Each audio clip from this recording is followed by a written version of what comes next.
ba yung narinig ko? Gusto mong hiramin ang asawa ko? Oh my. I think that came out wrong. It's not what you think, ha? Hindi ganun yun. May event kasi, organized by Pinoys in New York. Yun din yung reason kung bakit nandito si Orlando. I was wondering kasi kung pwede kong isama si Rome dun sa event as my date. Uy, pero hindi talaga totoong date yun. Kunwari lang. Gusto ko lang kasi yung mapaniwala yung asawa ni Orlando na boyfriend ko talaga si Rome. At hindi ako kabit ng asawa niya. Weird ba? Alam mo, it's okay kung tumanggi ka pa. I totally understand. I know it was a bad idea. Nahiya nga ako sa'yo eh. Okay lang naman. Nakakagulat lang.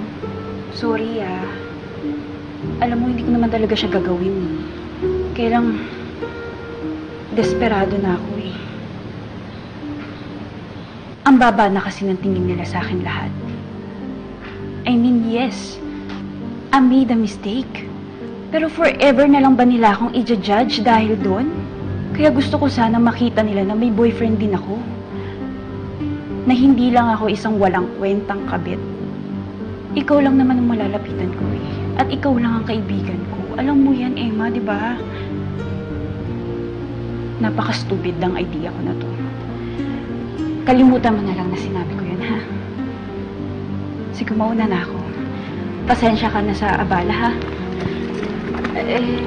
Sandali lang, Georgia. Pwede bang pag-isipan ko muna?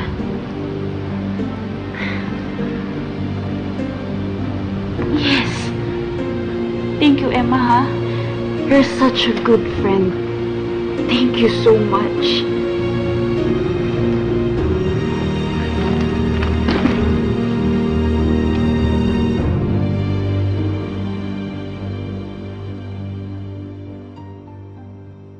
Ayoko magpanggap na date ni Georgia, okay? Huwag mo pamimigay. Hindi naman kita pinamimigay. Tsaka isang gabi lang naman yun. Magpapanggap lang naman kayo. Kaya ito ba na riyo? Kung sa bagay, medyo weird niya. Weird talaga. Okay.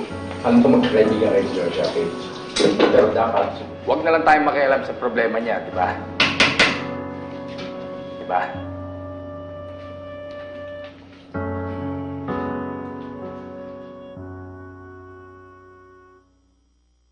Emma, please. Alam mo, nalaman ko na pati yung pamilya ko sa US. Ginugulo na nung asawa ni Orlando.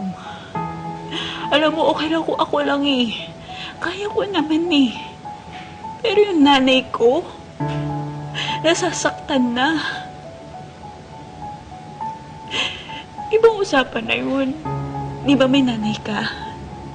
Alam ko naiintindihan mo yung nararamdaman ko. Naiintindihan naman kita, Georgia. Sige na, please. Ikaw lang makakatulong sa akin eh.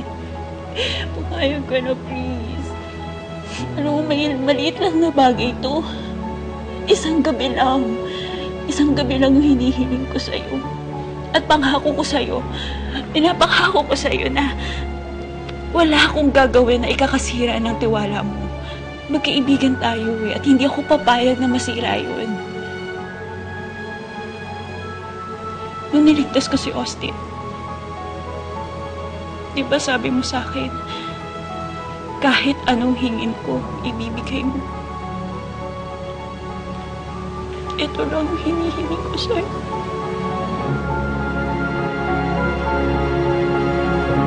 Sa lahat ng iba, bakit siya pa? Georgia, hindi talaga pwede. Baka pwedeng kahit iba na lang hingin mo, huwag lang to. Okay lang. Ina-expect ko naman na hindi ka papayag eh.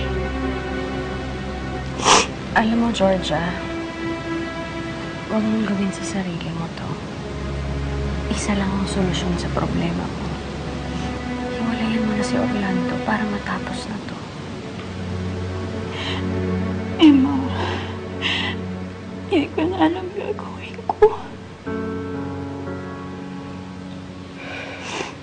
Mahal na mahal ko kasi siya eh. Kailangan mo nang tapusin because, Georgia, you deserve better. Marami pang lalaki dyan. Single, walang sabit, walang problema.